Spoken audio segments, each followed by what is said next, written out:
ये कहानी देखने के बाद आपको डर लग सकता है, तो चलिए बिना किसी देरी के कहानी को स्टार्ट करते हैं। बात कुछ वर्ष पहले की है। एक रमेश नाम का आदमी था। उसे किसी काम से नागपुर जाना पड़ा। उसकी बुआ के बड़े बेटी की शादी थी। शादी का पूरा आयोजन नागपुर में ही था, तो इसलिए रमेश और उसकी पत्नी रानी नागपुर जाने का निश्चय किए। नागपुर जाने के लिए अपनी गाड़ी से ही जाने का सोचा। ऑफिस से आने के बाद पूरी तैयारी कर घर से निकलने में रात के 10 बज गए। जबलपुर से नागपुर का रास्ता लगभग 5 से 6 घंटे का है। गर्मी के दिन थे, इसलिए जानबूझकर वो रात को सफ़र चुने, जिससे गर्मी से ज़्यादा परेशानी ना होना पड़े।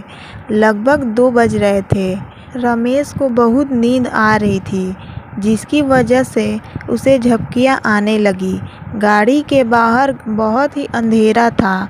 सड़क में एक भी वाहन नहीं गुजर रहा था। आगे एक पुल बन रहा था, इसलिए वो डाइवर्जन का इस्तेमाल करना पड़ा। कुछ दूर जाकर उन्हें सड़क के बारे में कुछ समझ नहीं आ रहा था। डामर की रोड खत्म हो चुकी थी और वो कच्ची सड़क पर आ चुके थे। वो भटक चुके थे और अंधेरा होने की वजह से उन्हें कुछ भी समझ नहीं आ रहा था। उसी समय उनकी गाड़ी पंचर हो गई। अब बहुत ही वो डर चुके थे। चारों तरफ बहुत अंधेरा था। कीट पतंगों की आवाज़ आ रही थी। पेड़ों के हिलने की सरसराहट आ रही थी। सूखे पत्ते आपस में टकरा रहे थे, जिससे किसी के चलने का भ्रम सा महसूस हो रहा था। फ़ोन में कोई सिग्नल नहीं मिल रहा था। गाड़ी के टायर बदलने की रमेश की हिम्मत बाहर देखकर जवाब दे रही थी। तभी उसे सामने एक रोशनी दिखाई दी। शायद वहाँ पर कोई हो।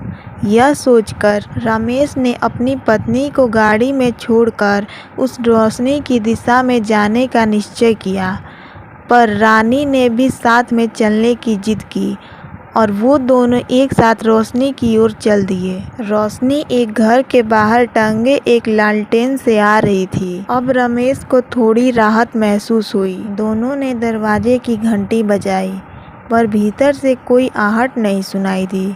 बार बार दरवाज़ा खटकाने के बाद भी कोई प्रतिक्रिया अंदर से नहीं आ रही थी।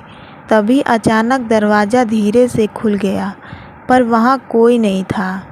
वो सब डर गए, पर रानी ने कहा कि शायद दरवाज़ा बंद ही नहीं था। उन्होंने सोचा कि अंदर कोई होगा तो बाहर ज़रूर आएगा, इसलिए वो दोनों इंतज़ार करने लगे। लेकिन वो दोनों बहुत ही डरे हुए थे, इसलिए वो घर के अंदर चले गए। अंदर जाने के बाद चारों तरफ धूल ही धूल था।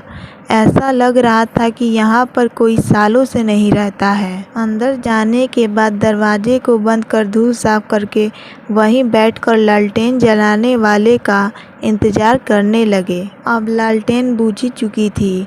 तभी बाहर किसी के चलने की आवाज़ आ रही थी, पर उन्होंने कुछ नहीं बोला।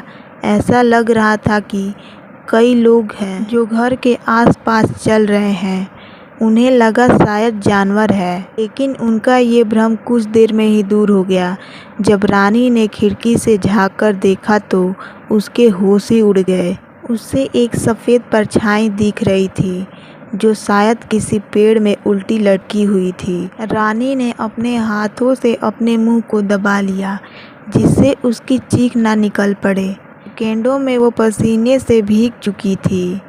उसकी हालत देख सावधानी के साथ बाहर झांका तो रमेश के रोंगटे खड़े हो गए। वहाँ एक नहीं, कई सफ़ेद परछाइयाँ थी।